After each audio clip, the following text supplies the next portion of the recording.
Dr. Dimitri Christakis is a well-renowned researcher on media and youth. And here he talks about the association of violent video games and aggression in young people. He explains some of the science. And what I think would be great is to watch this clip with a youth in your life if they play video games and then discuss it over a meal. Here's Dimitri. Violent video games need to be put in sharp perspective.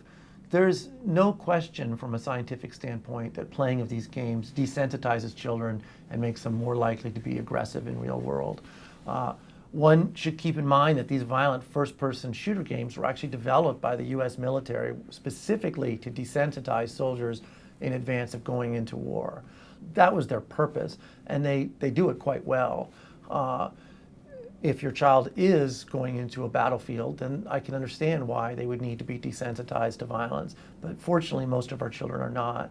There is virtual scientific consensus around this issue. I say virtual because there are a few outliers, and they really are outliers. In the scientific community, the consensus is very, very strong. There's a connection. Experiments are done as follows. I'll give you an example of one. Kids will come in, half of them will be randomized to play a violent video game, half of them will be randomized to play a non-violent video game. And then they're put into a traffic simulator. Okay, these are teenage drivers.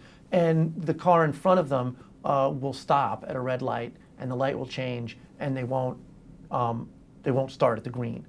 And they look to see how soon it is before the kids honk and how long they honk for.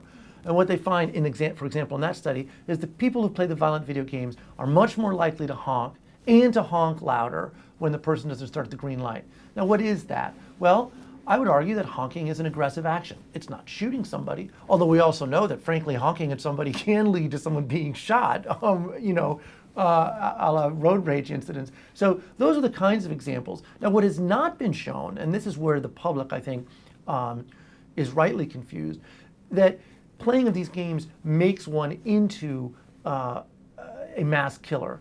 Although those mass killers do tend to play a lot of violent video games, the causal connection has not been made, frankly, because fortunately those events are sufficiently rare that we can't study them in any kind of robust way.